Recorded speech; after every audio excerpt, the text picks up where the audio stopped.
So we're kind of basing kind of the backbone of this presentation off of some challenges faced by schools as identified by the US Department of Education.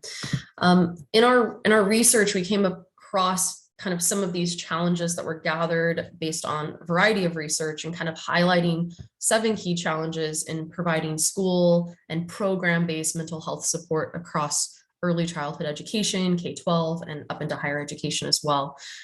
Each of these 7 challenges is presented with a correlating recommendation for how to address these challenges. We're not going to be going over all 7 today, although I do encourage you to take a closer look at this document and the other documents that we reference in today's presentation. But we are going to dive a little deeper into, challenge number 1, which is the why of all of this, something that I think we are all already aware of, which is the rising mental health needs and disparities among students. We'll also be taking a look at implementation practices, the challenge of ineffective implementation, and the value of data-driven, evidence-based practices, and how those can be the underpinning for an effective multi-tiered system of support. We'll also be looking at what the Department of Ed identifies as, challenge number 4, fragmented delivery systems. This idea that we need to create an interconnected framework to take a look at positive behavioral intervention supports, ensuring delivery systems are equitable, they consider all learners, they're based on reviewing, improving on a regular basis, ensuring access for all. And then we're going to drop down to challenge number 7 and take a quick look at this challenge that schools face when it comes to usable data, not just data on students, but meaningful data on the effectiveness of their implementation practices when it comes to intervention and how to cycle through improving those outcomes. So taking a closer look at challenge number 1 to get us started, as I said, I think this is something we're all aware of, but it's something important still to touch on. There's an understanding within and beyond the education system that COVID-19 lockdowns, isolation for our young learners has led to overall adverse effects on mental health. Another conversation that we're having often within education is the fact that this is not new news to us, although it may be something talked about in the broader space and in media more frequently than it was before. This is simply an escalation of a mental health crisis that was already well underway. I personally taught at a school that was a trauma-informed campus, and that meant working under a grant with extra counseling services and support, school-wide training for teachers and students on what it means to have trauma and how it affects your brain and how it affects behavior and anxiety, kind of adjusting our practices across the school, that tier 1 intervention and support that we're going to talk about later in order to support our students' mental and emotional health. And this was in 2017. And they had been running this program already for a couple of years by the time I joined. So the COVID-19 pandemic, the lockdowns of 2020, again, were simply exacerbating an issue that already existed for our students and across their day. One report from the National Institute of Health cites that trauma affects 1/2 to 2/3 of all of our students. And in some of my previous training and supports at that trauma-informed school, I actually heard even higher statistics than this, depending on how you're kind of measuring what it means to be affected by trauma. The chart to the right is also shocking and interesting and worth calling out in the way that this bell curve has just taken this huge shift to the left. So when students were asked, the same group of students before and during the pandemic about their mental health, where they were feeling on a scale of 1 to 5, poor to excellent, our averages shift down to 2 to 3 as the standard range, whereas pre-pandemic, it was 4s and 5s as our averages. So the idea here, again, is just reiterating that overall, the health and wellness of our students is that they're struggling. And I think this is not news to anybody. Something that came up again in our research and was cited as well by the US Department of Education and in some additional research we found through Pew Research Organization is the way that mental health needs are affecting specific student subgroups at different levels. Not only do we want to take a look at different gender, race, ethnicity, looking through that lens of which students are struggling and how can we identify our students in crisis.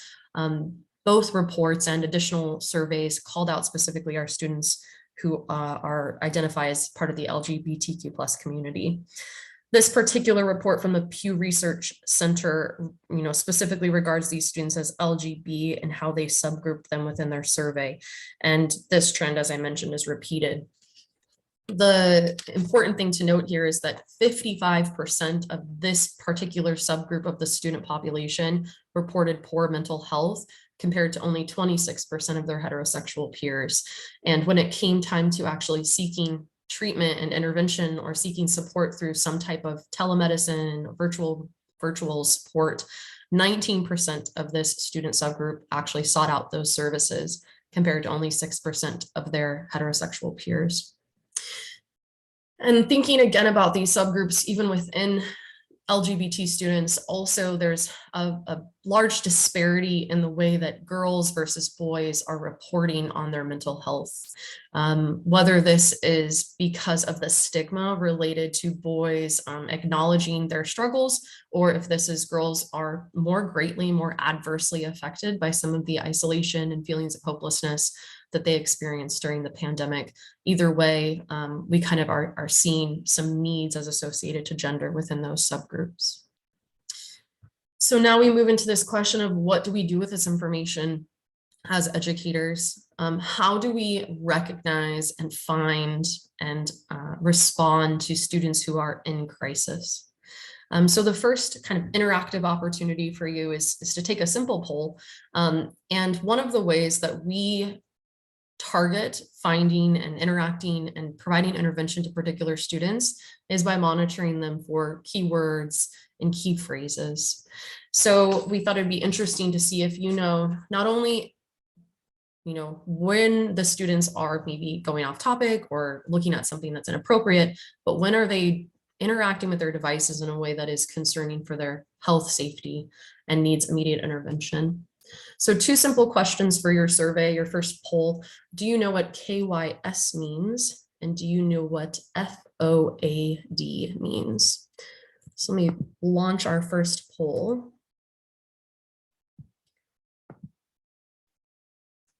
And I wanted to be as respectful as I possibly could with the language. So some of it is kind of bleeped out, but I think you can figure out from the context clues what those probably mean. So on your screen, you should be seeing the opportunity to respond to that poll. So you can just click in what you think the answers are. I'll give everyone a moment to respond.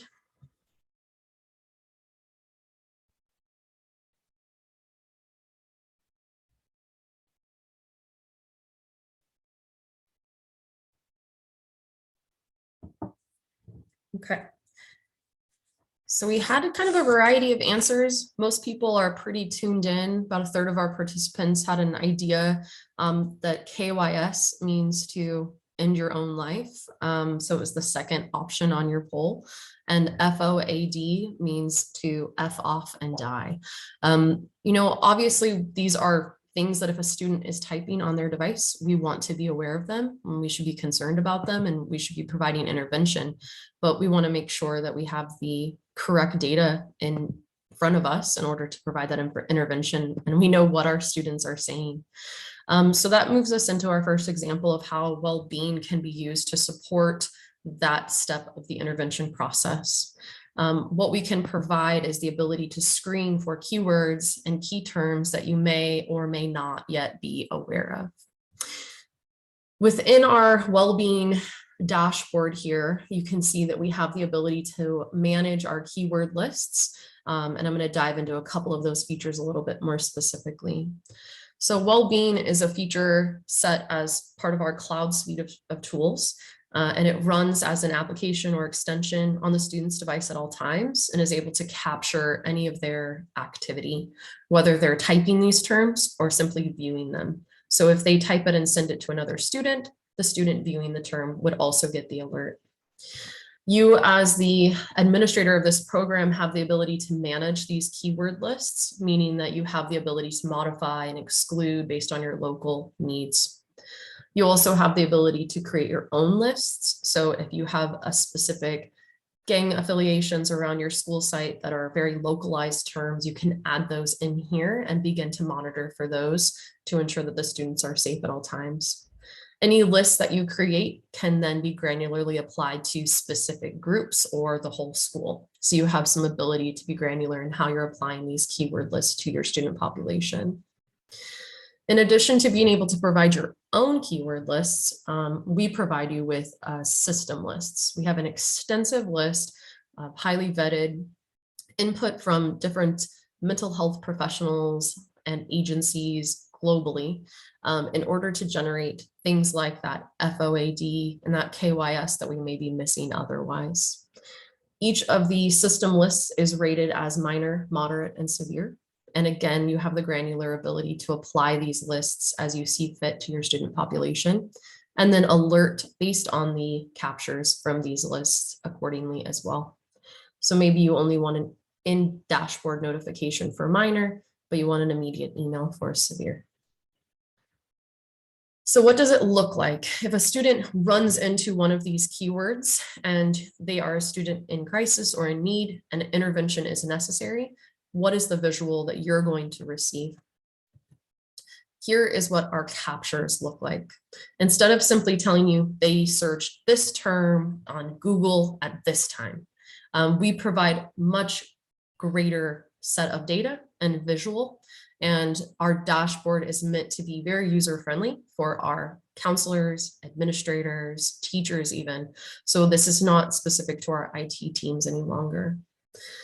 Within this dashboard, this capture, we're able to drill down into why this student triggered, this particular student, the term MDMA triggered this capture because it comes from the drugs and alcohol list, and it gives you the data on what device they were on as well. We pre-categorize this as a child protection concern, and you do have the ability to also adjust and add to those categorizations. Not only do we give you an initial full screenshot, but we show you the couple seconds before and the couple seconds after, and you can drill down into full screen views of each of these screenshots. If the student stays on this page, we will continue to grab them in sets of 5, and you can collate them all together into a single instance. We also give a lot of data about what the student was doing and where they were going when they came upon and ran into this key term. We give you the full URL. If it's simply on a Google search, we'll give you the URL to replicate that Google search experience. We also give you the full sentence or context from the article where we found this key term. So this can be an easy way to identify if it's actually school related. And then we give you the information on the student, a little bit of demographic information, the date and time of the capture. So what we're doing here is working to provide you with a tool to address challenge number 1. We have an increase, a rise in students who have, mild, moderate, and severe mental health needs within our school systems. And we need the ability to identify those students and provide support. So whether this is a minor, moderate, or severe alert, we can take action on this capture, pull the data that we need from here in order to have an informed discussion with our student and provide the intervention that's needed. Moving into challenge, and just as a reminder, if you have questions throughout, I encourage you to throw them into the QA. Beth is there moderating that QA and will answer questions in the immediate if able, and if not, we'll raise those at the end. So please do continue to use that QA freely. Moving into challenge number 2. Challenge number 2, as listed by the US Department of Ed, it has to do with ineffective implementation and this question of how do we ensure that the prevention practices we have in place, our multi-tiered systems of support, our universal design for learning, how do we ensure that those remain effective? We have the ability to, provide a multi-tiered system of support framework. And I love this image from Novak Education on the right because it embeds the multi-tiered systems of support and surrounds it by this understanding that this is all part of academic, behavioral, and social emotional needs and learning. Our multi-tiered systems of support have to become integrated with these other important mental health needs for our students, not just looking at them through an academic lens. I also, on a personal level, I have a sibling with special needs. And then as an educator, I've always believed in and practiced a classroom that was highly inclusive. And so I think including as well this view, this lens through which to see things through universal design for learning and equitable access in order to ensure that the tier 1, tier 2, or tier 3 systems of support that we have in place, that their inception and their execution create an equitable learning environment for all is essential. One common universal support that's utilized by schools is positive behavioral intervention and support, or PBIS. And anyone who's familiar with PBIS knows that it's not a prescribed program, it's a cultural shift that occurs where there's a focus on support and engagement, setting clear expectations, and providing that expected response. A lot of the underpinnings or the essential values of the PBIS approach match that of a trauma-informed school. The idea that you are lowering, I'm kind of borrowing this term from my language acquisition background, but we talk about in language acquisition affective filter. And like when a student has a heightened emotional phase, they've kind of created this environment in learning language, like I can't do it, I'm not capable. And that's an emotional response to learning a language. And that's an emotional response we see across a school day, not just with students who are ESL students. So the idea of implementing trauma-informed instruction or PBIS culture at your school site is the idea of lowering that affective filter, providing an environment where students feel safe and feel calm and feel ready to learn. But the challenge, of course, comes from not only implementing these programs effectively, but identifying when and where your tier 1 supports are effective, when and where they're needed, or what may be missing in these tiers of support. So as mentioned by the Journal of Pediatrics, PBIS schools were 33% less likely to receive an office discipline referral. That's a strong data point. This is important for us to track when it comes to student behavior. But as a former teacher, I know a lot of the other data points that we're looking at when it comes to moving students throughout our tiers, our targeted systems of support, out of the universal supports and into a more targeted escalation, have to do with grades and performance and success in class. But where is that behavioral and academic data if it's more than just anecdotal? How do we move away from relying on teachers identifying students and bring more data into that decision-making process?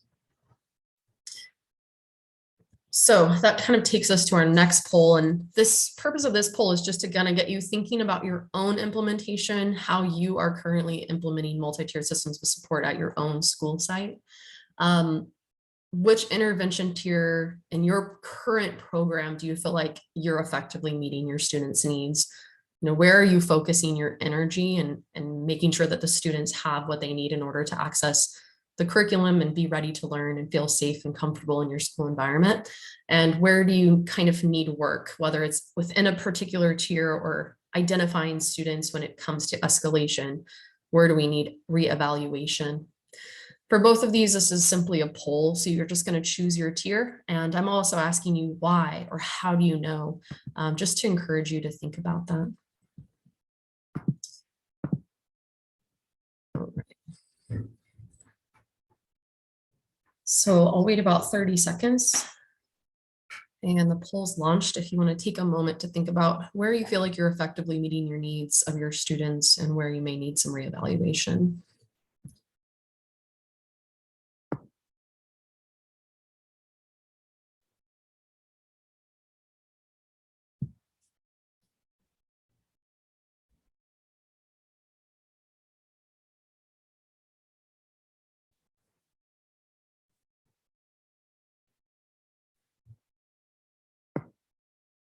Okay, great. So it seems like for 2/3 of our participants today, tier one is where they feel like they have an effective program in place. They have these universal supports in place that are, providing throughout the day tier one intervention for their students in a way that's creating access for all. And then in terms of where we need a reevaluation, 2/3 of our participants feel like tier three is maybe what is missing or needs to be taken a look at or constantly reevaluated. In reality, all of these tiers should be constantly reevaluated, but that's maybe where we're struggling is those most high need students, which is our smallest population, but can also take the most amount of energy and focus and the greatest number of stakeholders in order to ensure those students are successful. So here's how we are approaching this problem. We picking up where we left off with that well-being capture. Earlier, we discussed how captures and well-being provide meaningful data to schools. They can help a school to say, okay, I'm noticing a trend or this particular student, I'm concerned about them and I need to follow up. This can improve your tier one intervention programs for those students or even determine if they need additional escalation. More granularly though, well-being can also identify concerning trends in a particular student's behavior. So for example, this student is looking up something related to drugs. Maybe they're a 9th grader, a 10th grader. Maybe this behavior one time is not something that needs a large response or intervention. They heard something in class, they heard something in the hallway, they're just curious and Googling. But what if this isn't the first time? What if this is a trend in repeating behavior from our student Hanan?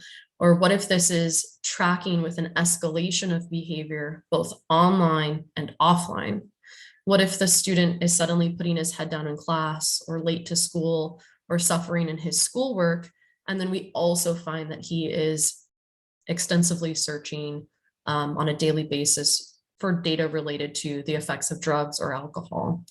Now we're starting to put together a greater holistic image of this student. We're no longer looking at these things individually or in separate instances, but starting to paint that full picture. So let me show you what that looks like. From this capture, I mentioned earlier, we can drill down into the live view and see that full screen of the student, and each of those individual screenshots, we can do the same.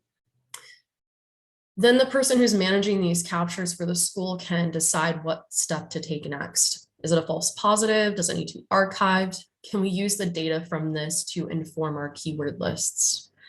Or we can do what's called creating a new concern.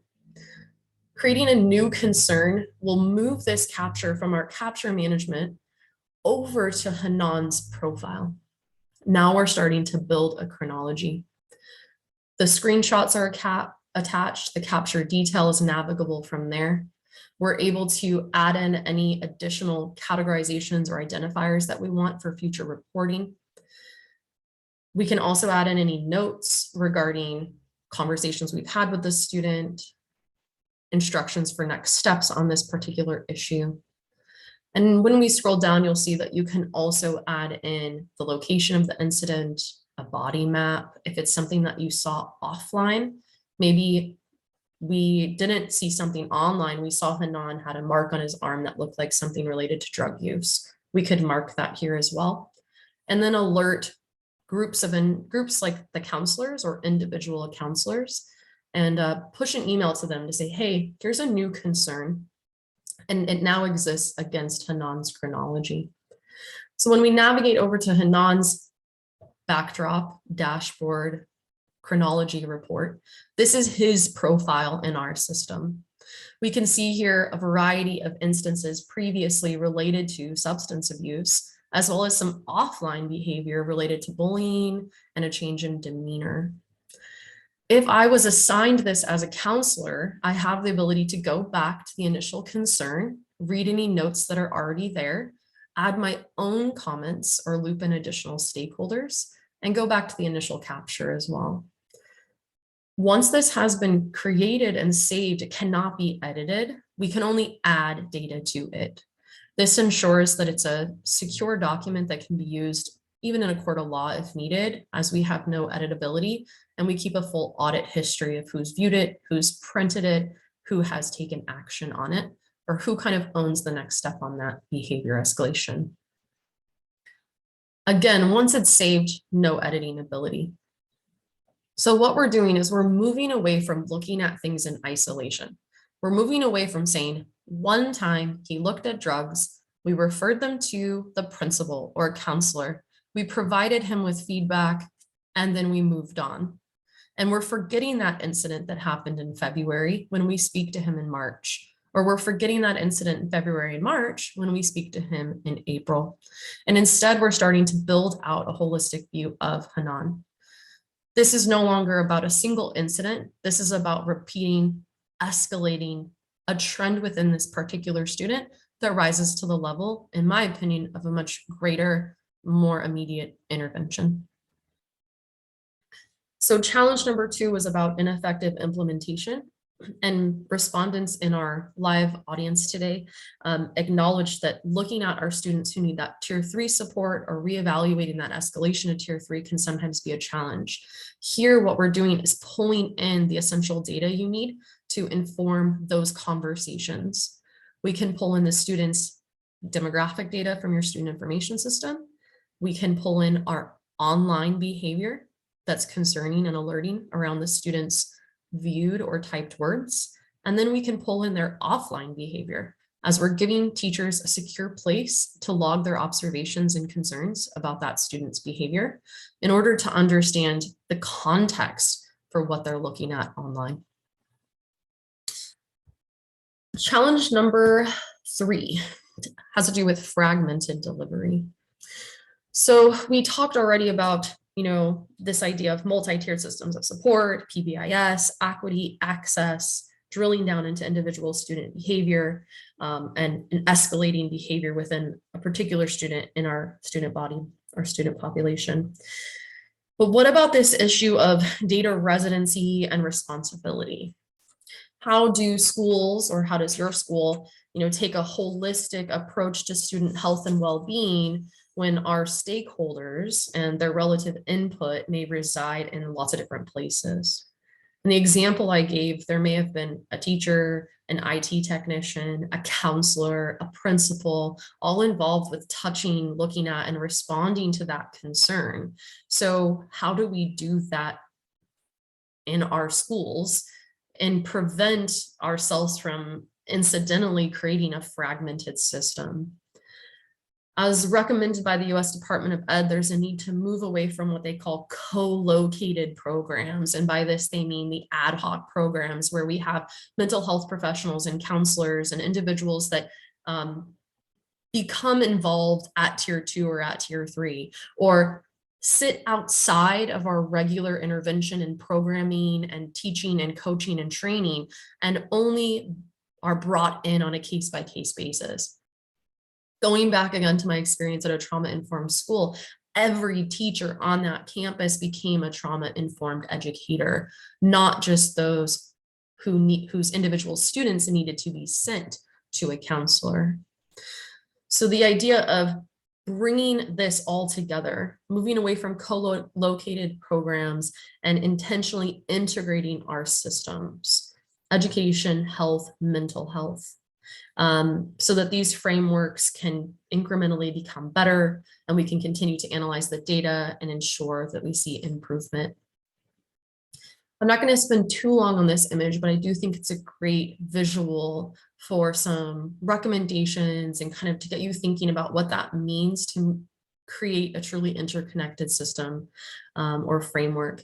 It reminds me again of the first couple years I was teaching, working in an environment with students who were all at risk, and the way that we worked really hard to bring our families into those conversations to become not just a school, but a part of the community. And again, thinking about those interconnected frameworks and how we exist and provide support within and beyond the walls of our school.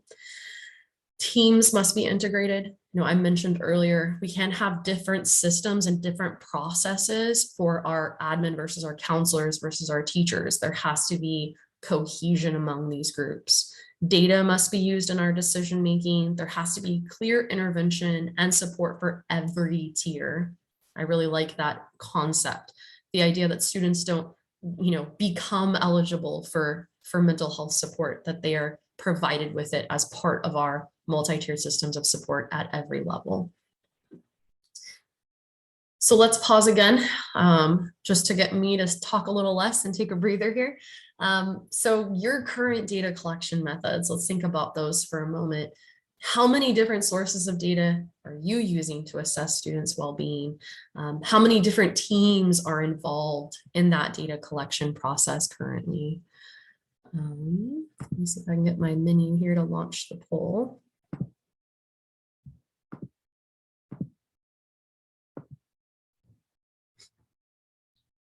And I'll give you 30 seconds to respond.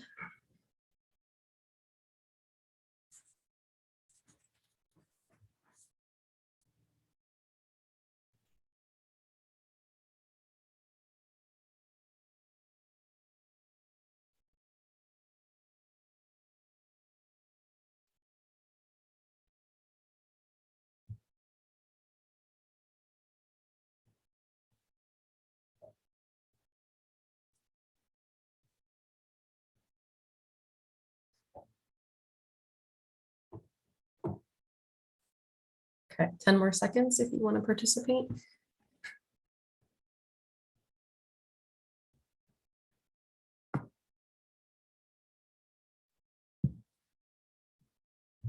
Okay, so of those who took the time to respond, thank you. It seems like there are fewer resources being used currently. Most respondents answered, 1 to 2 resources to assess student well-being or data sources.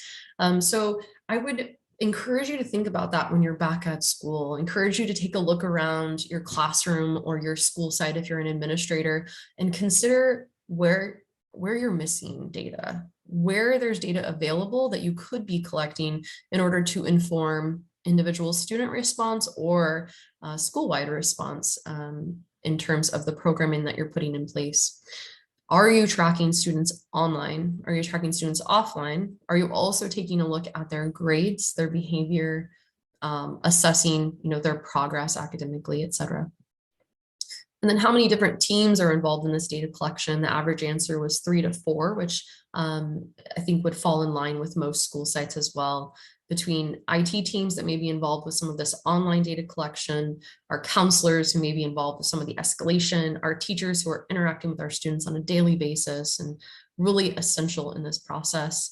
And then of course, administrators and anyone else that may be seen as a key stakeholder. Excuse me. So the way that we approach this challenge in well-being is to focus on this idea of how well-being features can not only provide that specific student chronology, but how we can zoom out and create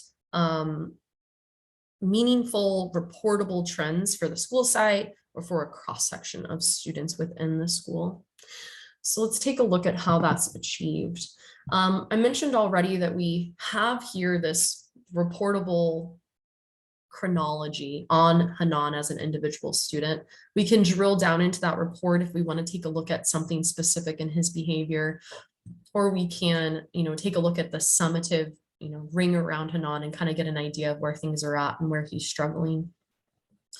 We can also zoom out and take a look at the whole student population and look at what's happening there.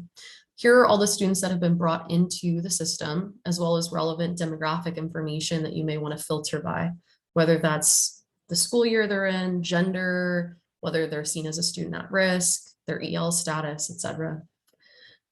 Dropping down into frequency, we'll get a holistic view of the frequency of concerns across our student population and which students have the highest quantity of concerns brought forward. And you can filter this by specific dates, specific months, specific years in order to take a look. And we see Hanan is kind of our biggest offender. He's had the most concerns raised against his profile, and he may be a student that we want to raise to a higher level of concern. We can also drill down into the concern types across the school. We can take a look at the total concerns across all students, and again, drill down by demographic data or export this for sharing with other relevant parties.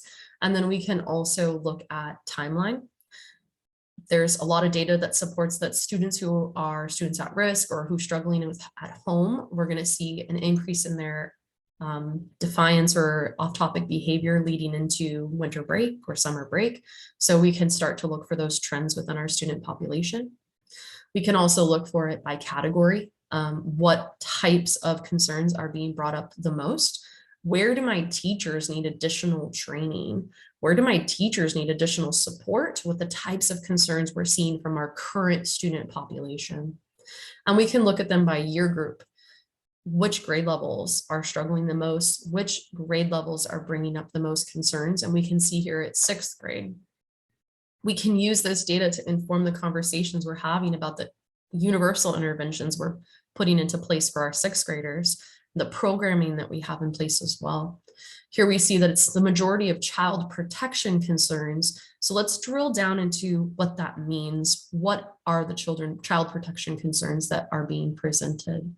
So we're going to filter our category report by just year 6. And then we can drill down into and get a report of all of those child protection concerns specifically.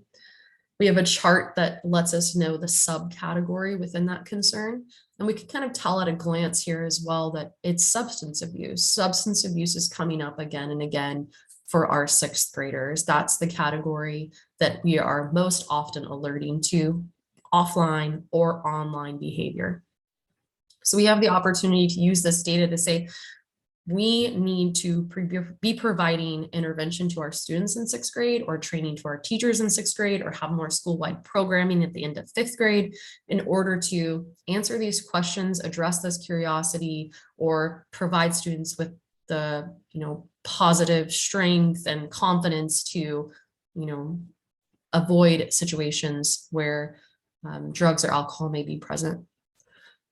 So the chart here kind of gives us that nice overview of the subcategories of these concerns. So the idea here is that, we're not only looking at individual students within this data tracking system, but we're also able, as I said, to kind of zoom out and provide those meaningful trend reports. So the challenge of fragmented delivery with Wellbeing, we create this single data source of evidence for evidence-based intervention for all teams, to support decision-making and to ensure that the students are safe. I had an example of a customer who had to utilize Wellbeing, and they had many different teams involved with a particular incident with a student where the teacher was using Classroom to manage the live devices and saw something that was concerning. She escalated that to her administrator, who then escalated it to IT to take a look in Wellbeing. They were able to go into the capture manager and filter for that particular student during that teacher's class period and retrieve the captures that the teacher had noticed was a concern. They were then able to look for similar behavior from that student over the previous couple of weeks, grab all of that data into their concern, and create a reportable, bound, documented instance of how they've escalated this and how they will continue to escalate it involving outside agencies from the school. The user interface, the dashboard, is meant to encourage interaction and connectivity between the teams who may be involved in responding to students in crisis. Lastly, as we're running out of time here, we're going to take a look at our students who are challenged for, which is lack of usable data. So how can data be used to assess needs and effectiveness of intervention programs? And I apologize, I just realized we only have 3 minutes left. So I'm going to zoom through this one. We're going to talk about how schools, or we are talking now about how schools, they struggle to collect data in a way that will help them to identify early indicators, monitor their MTSS programs or SST programs, and evaluate further the impact of the social and emotional behaviors. So Here, I don't have an example of what we're doing now. We've already talked about how we have this really meaningful reporting built into the suite, but we also have some expanded reporting coming next, and the ability to report on the concerns as well as product utilization for classroom and well-being. So what are the key term trends across the school? What are the features that teachers are using most, which will help you to understand how they're managing their class and redirecting student behavior, and ensuring that the strategies they're using are in line with your universal systems of support. And then 2023, we'll be launching a new product called Insight.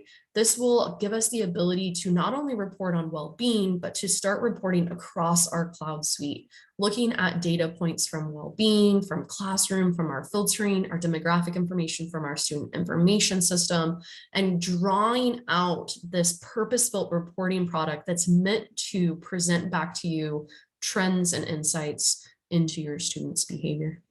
So we hope that you'll be interested to take a look at that when it's ready next year.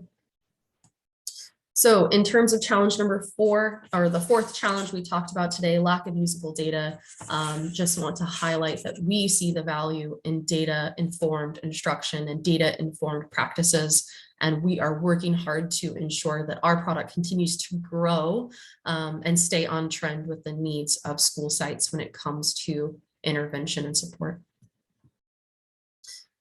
All right, with the last minute, if there are any questions from participants, otherwise we can wrap up. Yeah, we have a couple of questions. Let me just grab them up. So the first one is, where can I find the document that you listed with the challenges on, like, I think it was the second slide? Yep, that's from the US Department of Education. And we have the full URL in our references slide here. And actually, Beth, if you could drop that into the QA, we can provide it to participants that way. Yeah, definitely. And the other one is, my school's currently using a tool like this from Impero already. How is this different to Education Pro? So Education Pro does have as well a tool for capturing student off-topic behavior or concerning behavior. The biggest difference is, this is part of our cloud suite, so you may be only using the current capture method on campus or on premise, so within your network. So we'll be able to capture here even on nights and weekends if the student is on that school-owned device. We are continuing to improve this product with machine learning. We have some updates coming later this fall, which will continue to improve the efficacy of the captures. And then I think the reason I went to this slide is because this is the differentiator here. We're working to create a holistic view of the student. We want to start building out these chronologies that can then inform greater reporting. And currently in our Education Pro product, we have the captures, which are data rich, but what we are not yet doing there is pulling that into a student chronology or against a student profile. And the insight reporting that's coming in the future is going to be looking specifically at our cloud suite. All right, I think that answered it.